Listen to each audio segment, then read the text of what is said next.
The military diet, also known as the 3-day diet, can help you lose up to 10 pounds in 1 week. Despite its name, the military diet is not associated with the military. Does it work for weight loss? Absolutely. Before I go over the diet and give you my thoughts on it, I'm Dr. Zaldivar. I was a nutrition professor at the University of Miami and Miami-Dade College and the American College of Sports Medicine, and I quit my professor job so I could reach a wider audience online. I've lost 30 pounds and managed to maintain it by raising my baseline dopamine levels. I'll tell you a little bit more about that towards the end. How do you do the military diet? The military diet involves 3 days of dieting followed by 4 days off. So really you're only dieting for 3 days out of the week. On those 3 days, you're consuming around 960 calories, so it's a very calorie restricted diet. And for the remaining 4 days, the diet simply encourages you to consume around 1,500 calories. So it's still not eat whatever you want the rest of the week, but it's not as restrictive towards the end of the week. You can then repeat the cycle as many times as you want, up to 1 month, or until you reach your weight loss goal. I'm going to put up the list of the foods right now and we're gonna go over them. Day 1 breakfast, you're having half a grapefruit, 1 toast, and 2 tablespoons of peanut butter. For lunch, you're having half a cup of tuna. I'm assuming this is water-based, not with olive oil, and you're having 1 toast. For dinner, you're having 3 ounces of meat, 1 cup green beans, half a banana, 1 apple, and 1 cup vanilla ice cream. Day 2, for breakfast, you're having 1 egg, 1 toast, and half a banana. Then for lunch, you're having 1 cup cottage cheese, 1 hard-boiled egg, 5 saltine crackers. For dinner, you're having 2 hot dogs without the bun, 1 cup broccoli, half a cup carrots, half a banana, and half a cup vanilla ice cream. Day 3, you're having 5 saltine crackers, 1 slice of cheddar cheese, 1 apple. For lunch, you're having 1 egg and 1 toast. For dinner, you're having 1 cup tuna, half of a banana, and 1 cup vanilla ice cream. Right off the bat, you can see it's not a ketogenic diet. It does have carbohydrates, so you're not really entering the state of ketosis, which is where your body flips over from using carbohydrates as its main energy source and being able to use fat as its main energy source. In my experience, it's a lot easier to drop body fat if you are in a state of ketosis, and if you're trying to do the military diet until you reach your goal weight and you have a lot of weight to lose, it might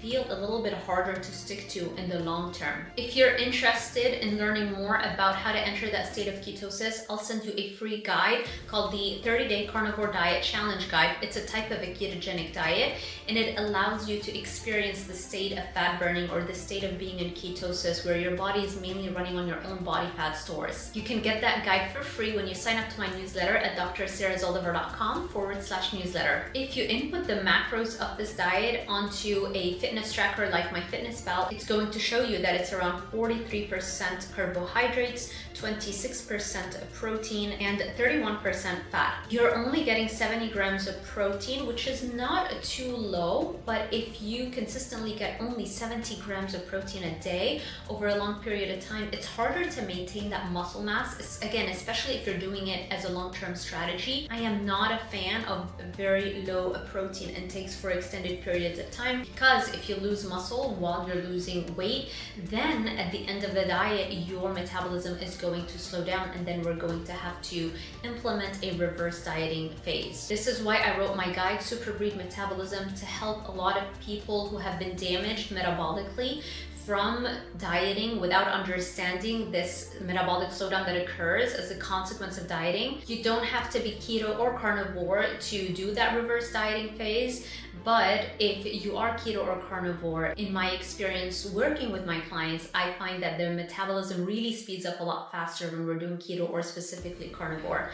So you can check out the guide, SUPERBREED Metabolism, on my website at DrZALDIVAR.com/shop. So people who advocate for the military diet claim that the combinations of those foods on the diet help boost your metabolism, but I have done extensive research on the metabolism and how to speed it up, and there is no valid scientific claim, and there is no real proof that any of those combinations are going to speed up your metabolism. Only with the exception of coffee, because you can't drink coffee on this diet. Yes, coffee is a stimulant. It is going to boost your metabolism. It's going to speed up your metabolism a little bit, but then you can develop tolerance and then you can come crashing down. So keep that in mind. Now, if you want to lose weight really fast, I think this diet makes it harder than it needs to be. I think there's an easier way to lose a lot of weight super fast by doing something like a PSMF or a protein sparing modified fasting diet. I filmed a whole YouTube video giving you a 7-day PSMF plan. So I will make sure that I link the YouTube video at the end of this YouTube video so you can check it out and then see if it's easier for you. I think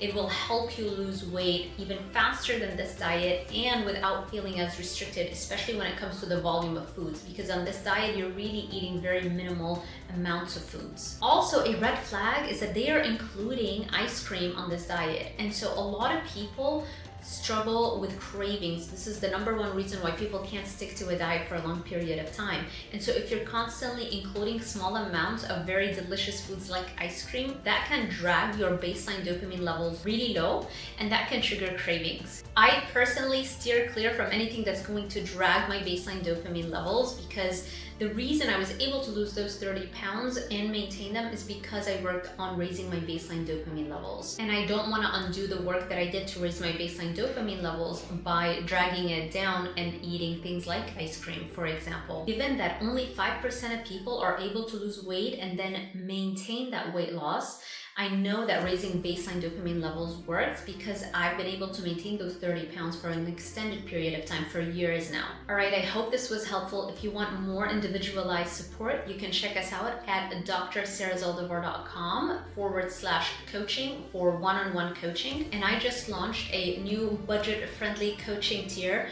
whereby you get unlimited email support and 1 Zoom call with me per month and all the adjustments that are needed so that you do not plateau. So we do meal plan adjustments, exercise adjustments, we go over your labs, and we keep you accountable by unlimited email support throughout the month. I hope you found this information helpful. Let me know what your thoughts are about the military diet. Have you tried it, or are you still interested in trying it? Drop a comment below. Also, make sure you share this video with a friend or family member who you think might benefit from this information, and give this YouTube video a thumbs up, subscribe, and hit that little notification bell icon so YouTube alerts you every time I post a video. Thank you so much for watching, and I will see you in the next one.